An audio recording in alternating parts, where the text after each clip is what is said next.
valoroso povo de Pompéu e, principalmente, cumprimento o senhor prefeito municipal e toda a sua equipe, o senhor Oséias Silva Campos. E, igualmente, cumprimento o senhor Hugo, nosso diretor do Centro Cultural Joaquina do Pompéu, e toda a sua equipe em todos os outros postos que ele ocupa na administração de Pompéu.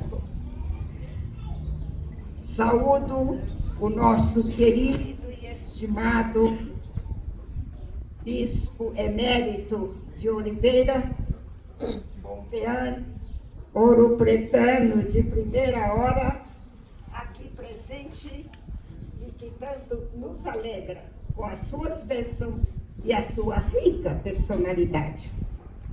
Saúdo igualmente o nosso estimado, laborioso, erudito, ex-secretário de Cultura de Minas Gerais, ex-prefeito de Ouro Preto por 3 mandatos, em via de ter o 4º mandato, o nosso querido amigo Ângelo Osvaldo de Araújo Santos.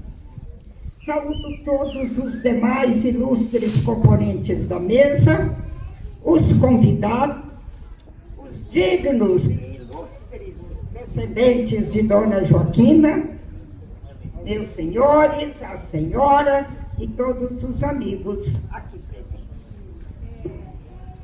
Estamos hoje aqui movidos e reunidos pela vida de uma mulher cuja história está inserida não apenas na história de Pompéu, mas também na história de Minas e do Brasil. Trata-se de Dona Joaquina Bernarda da Silva de Abreu Castelo Branco, casada com o capitão Inácio de Oliveira Castelo Branco. Inácio de Oliveira Campos. Desse casal, sabemos descende parcela significativa da população mineira. Parcela esta que pode chegar a dezenas de milhares de pessoas, se forem confiáveis as fontes consultadas. E em se tratando de Pompéu, Pitangui e, de modo geral, do centro-oeste de Minas, este número pode elevar-se consideravelmente, já que o casal teve 10 filhos e que, ao constituírem família, passaram a residir em terras próximas, potencializando enormemente o número de descendentes na região ao longo do tempo. Foi o que acabamos de ouvir aqui agora. Assim, estando aqui em Pompéu, estou certa de que encontrarei dezenas de milhares de pessoas que têm na sua ancestralidade ligações mais próximas ou mais distantes, mas sempre ligações com a linhagem do referido casal. Seguindo essa linhagem, graças aos avanços da genética e da genealogia, podemos ir até bem antes do descobrimento do Brasil, século XIII, ano 1377, quando nasce Álvaro Gil Cabral, trisavô de Pedro Álvares Cabral, descobridor do Brasil há 519 anos, e de sua irmã Maria Álvares Cabral, de quem descende o capitão Inácio de Oliveira Campos. Além dessa origem portuguesa, europeia, portanto, o capitão Inácio tinha origem indígena brasileira, pois que descendia do cacique Tibiriçá, lá da capitania de São Vicente, que foi doada a Martim Afonso de Souza pelos índios do século XVI, em São Paulo, e cuja filha Partira casou-se com João Ramalho, também português. Na sucessão das uniões matrimoniais dessas duas vertentes é que se dá o encontro das duas linhagens, a portuguesa e a indígena. Daí resultando a miscigenação, que tanto marca a população do povo brasileiro e, neste caso, do povo mineiro. Isto não significa que não haja na cadeia sucessiva dos matrimônios dessas duas linhagens inserção de outras. Assim, por exemplo, elementos de origem belga, alemã, espanhola e de muitas outras nacionalidades. A ascendência indígena do capitão Inácio de Oliveira Campos lhe chega mais especificamente via seu avô, o capitão Antônio Rodrigues Velho, o velho da família, já mencionado aqui hoje, né? Fundador de Pitangui, casado com Margarida de Campos, filha do capitão José Campos Bicudo e Inês Monteiro.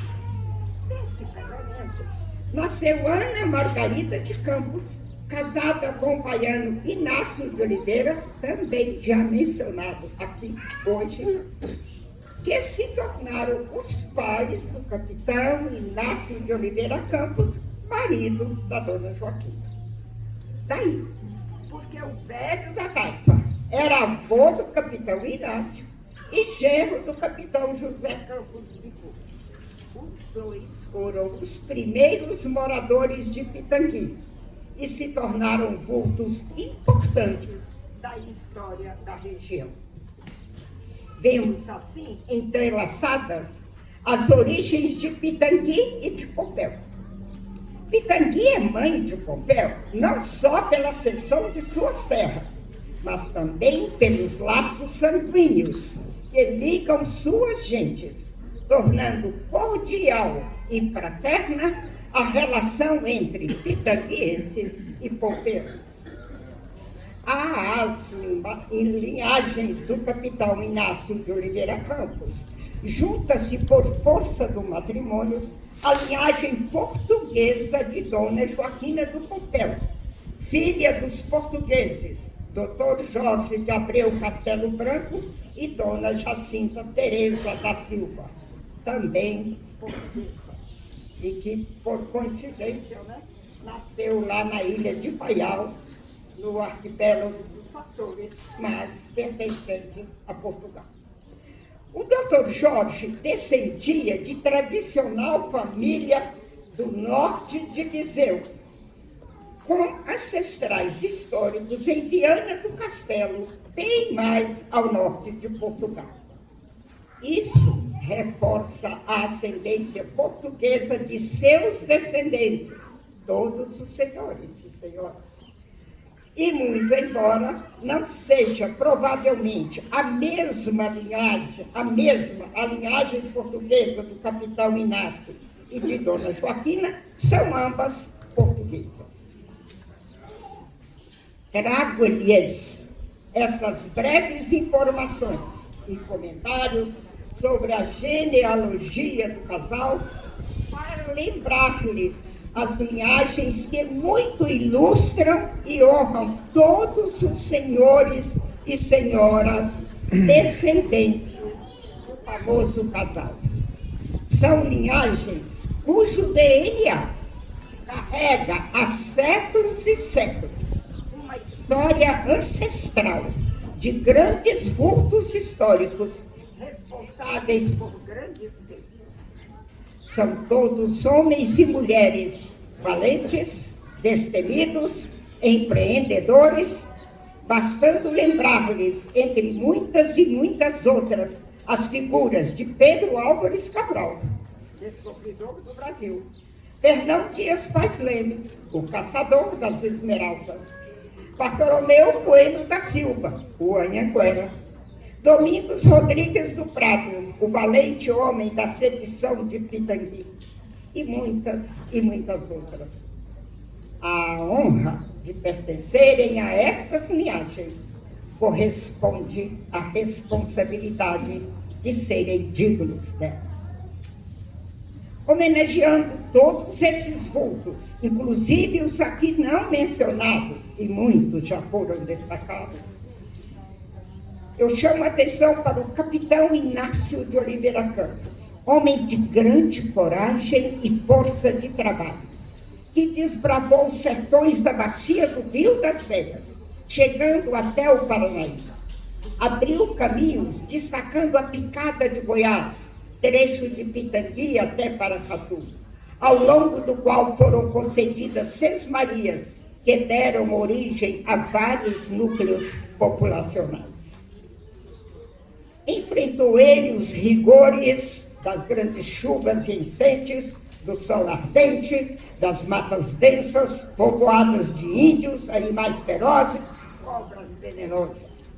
Venceu indígenas, quilombolas, construiu capelas e fundou Patrocínio. Mas não fez, porque a doença o paralisou. Esteve, no entanto, à altura da força, da coragem, da bravura de sua ascendência e da de sua valorosa mulher, Dona Joaquina, que se constituiu em símbolo de patriotismo, de determinação, de empreendedorismo e sobre quem agora falaremos nessa bonita celebração memorial dos seus 267 anos de nascimento. Dona Joaquina do Pompéu. Dona Joaquina foi uma mulher singular, com singular história de vida, na qual se pode distinguir 3 fases importantes. A primeira, a fase da infância, ela a viveu em Mariana, onde nasceu aos 20 de agosto de 1752 e permaneceu até 1762, quando, após a morte da mãe,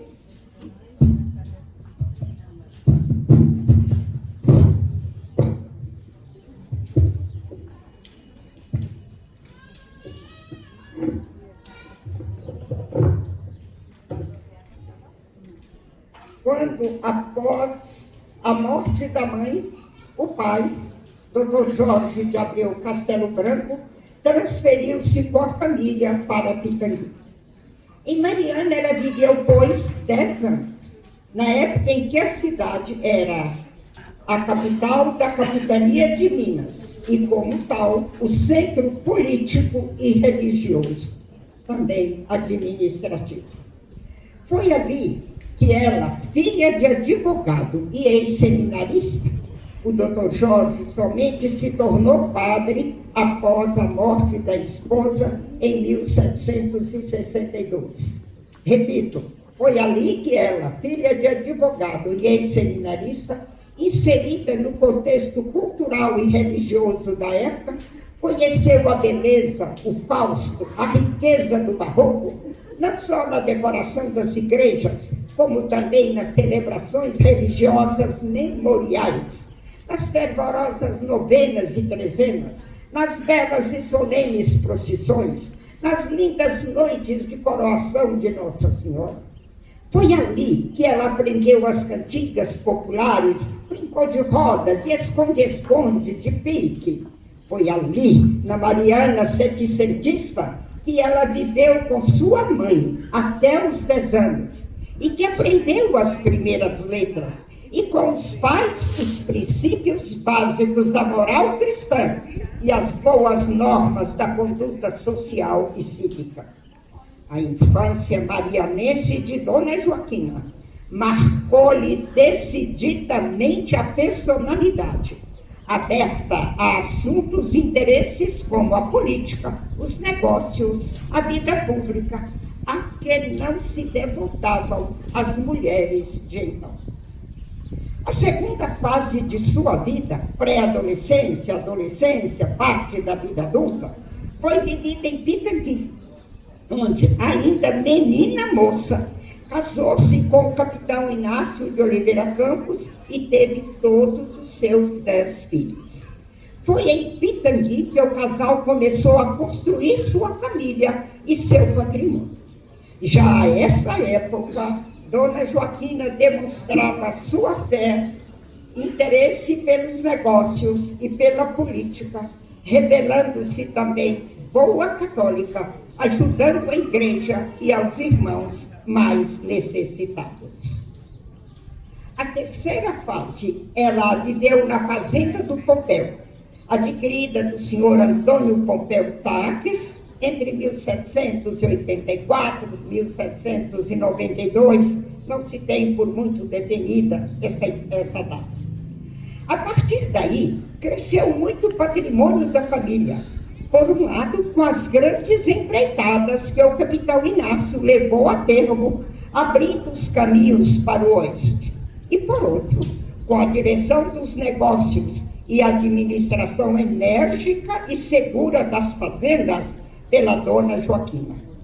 Com a morte do marido, 1804, que em razão da enfermidade tornara-se paralítico, Dona Joaquina, que já se tornara senhora de toda a fortuna, em razão da compra que fizera ao marido, da parte dele, passou a administrar todo o patrimônio como única dona. A personalidade de Dona Joaquina. Ao lado das características de sua personalidade, Dona Joaquina teve a boa influência de seu pai, o padre, já então padre, Dr. Jorge de Abreu Castelo Branco, que, por ser moderado, abro aspas, o seu patrimônio material, abro aspas de novo, não suficiente para tornar ricos os filhos, deixou-lhes um morgado, que ele assim definiu.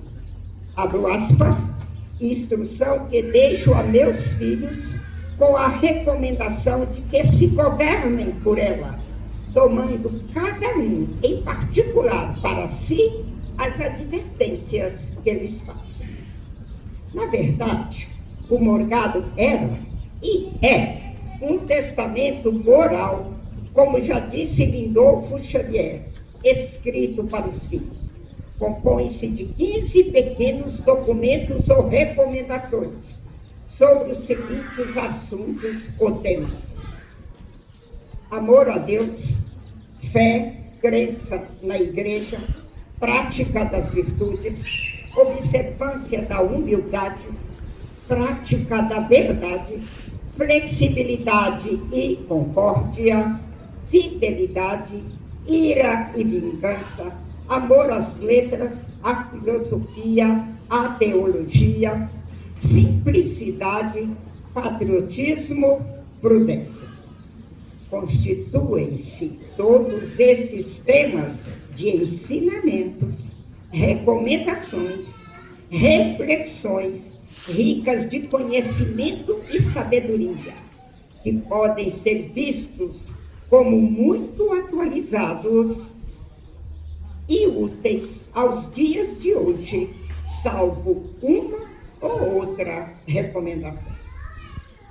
Dona Joaquina soube beber dessa fonte e dela muito se beneficiou, pois muitos traços que se pode identificar em sua personalidade, parece-nos, resultaram de lições ali contidas e por ela aprendidas. Pelos seus atos e ações, podemos inferir que a marianense, Dona Joaquina, era mulher de personalidade forte, firme, enérgica, determinada, era também mulher de grande visão. Sabia o que queria e, neste sentido, trabalhava com toda a inteligência e força do seu querer e pensar.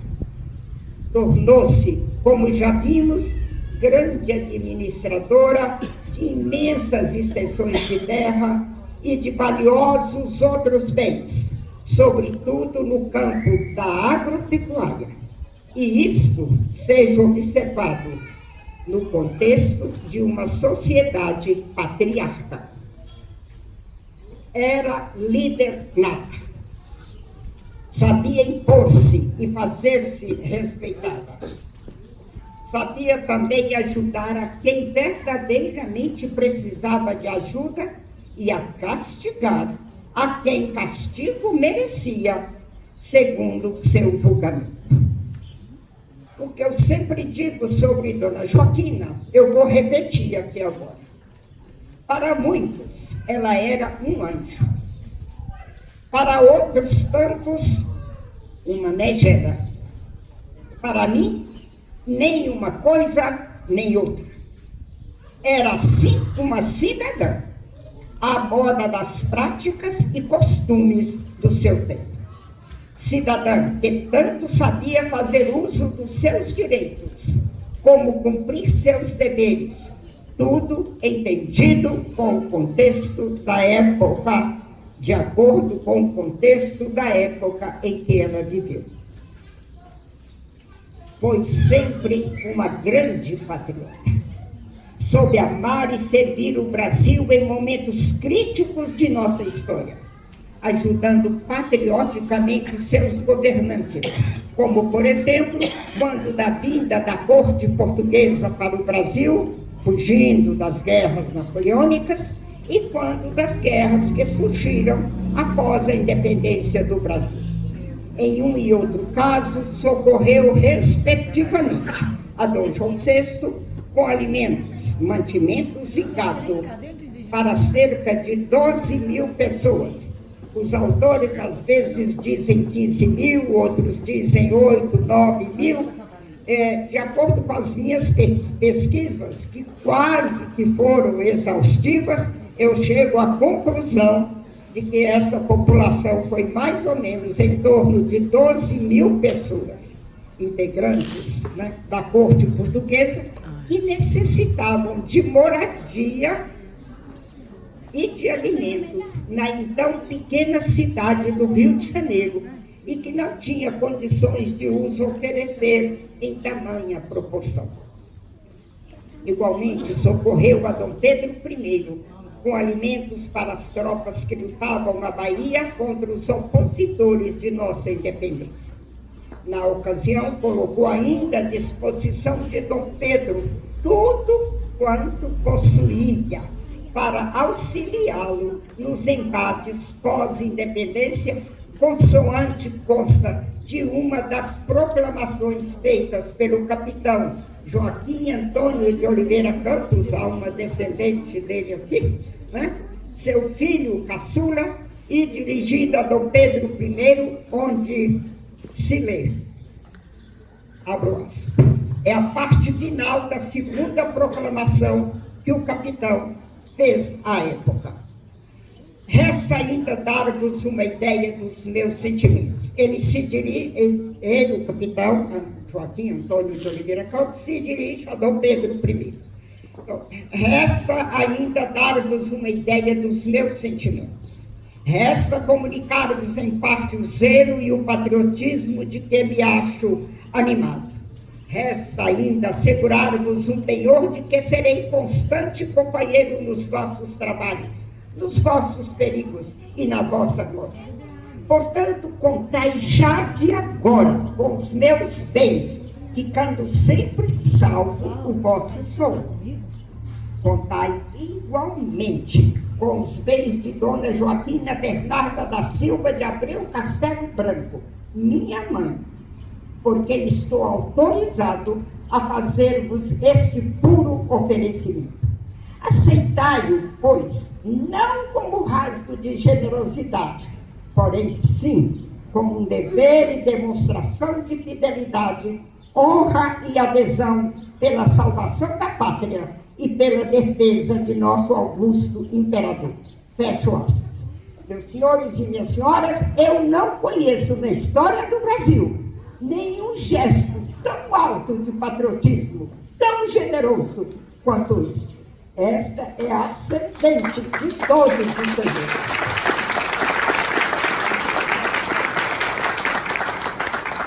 Era uma senhora generosa, caridosa, fiel à sua fé e à sua igreja, a qual muito ajudava.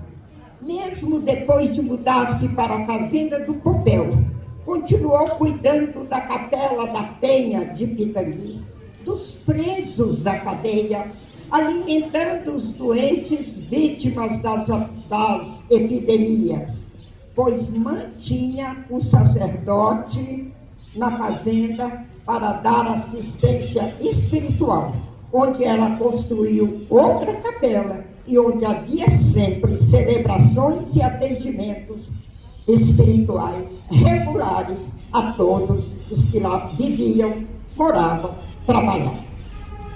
Vejam, senhores, segundo a Enciclopédia dos Municípios Brasileiros do Instituto Brasileiro de Estatística, em 1959, Dona Joaquina, abro aspas, está na enciclopédia, não só aos potentados servia, seu coração de mulher não se fechava às misérias alheias. Durante as epidemias que assolavam a região e a fome consequente, eram as tropas e cargueiros de Dona Joaquina que apareciam abastecendo as populações. Fecho aspas, mas acrescento, não só abastecendo as populações, mas salvando vidas. Isso é papel de cidadã e de cristão. Não quero com isto dizer que Dona Joaquina tenha sido uma mulher perfeita. Não o foi. Ninguém o é.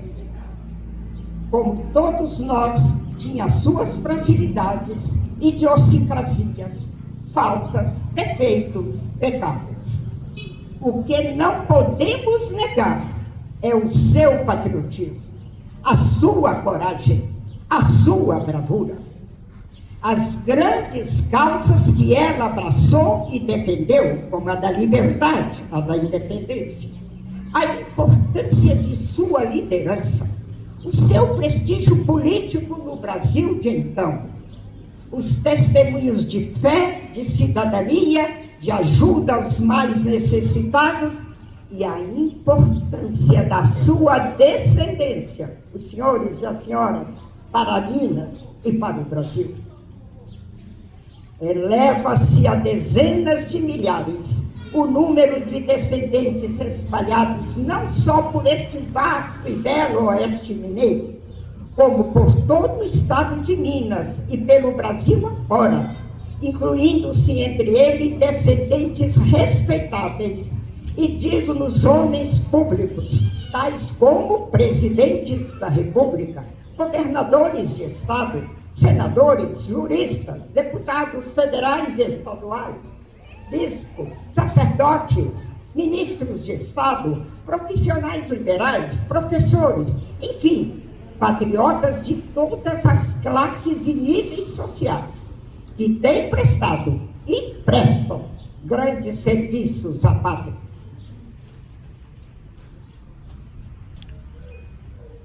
Em resumo, esta é a grande herança de linhagem e de caráter que todos os senhores e senhoras, de que todos os senhores e senhoras são beneficiados. É dela que todos devem orgulhar-se, dessa herança, herança que marcou e marca a raça forte, operosa, patriótica, que constitui a população do Centro-Oeste, ou seja, desta região, coração de Minas Gerais. Dona Joaquina soube fazer e cultivar amizades. Recebia em seu sobrado da fazenda do Pompéu visitas frequentes de personalidades da época, sobretudo de autoridades. Os grandes da corte dispensavam-lhe toda atenção e tinham por ela muito respeito. Quando ela estava em Ouro Preto, ela ia a Ouro Preto, os grandes iam visitá-la. Não era ela que ia visitar os grandes, eram os grandes que iam visitá-la onde ela se hospedava. era realmente uma mulher muito empoderada, para usar o termo de hoje, e por isso mesmo também temida.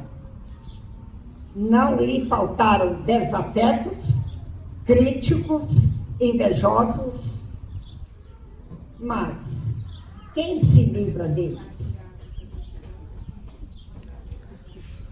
O certo é que ela tornou-se uma figura quase lendária, a respeito da qual lenda e história se alimentam reciprocamente. Mas é preciso separar o joio do trigo. Arrebatando. Louvando Pompeu e suas administrações, as passadas e a presente, por realizações como esta, a de ontem e a de hoje, que tanta alegria e orgulho traz ao meu coração, permito-me ir além e sugerir-lhes que em algum lugar desta vasta região se construa um monumento em homenagem à grande patriarca de Minas, para que não só permaneça viva entre os mineiros a sua memória, como também para que as pessoas que transitam pelas nossas estradas, atravessam os nossos campos, sobem e descem as nossas montanhas e contemplam os largos horizontes do oeste de Minas, possam conhecer a história e a vida extraordinária e a vida da extraordinária mulher que foi Joaquina Bernarda da Silva de Abreu Castelo Branco. Penso numa obra coletiva, na qual se empenhem todos os municípios, cujo território tenha sido parte do grande latifúndio de Dona Joaquina e do capitão Inácio. E para evitar que alguém julgue minha sugestão utópica, lembro-lhes, as coisas acontecem quando as pessoas se unem.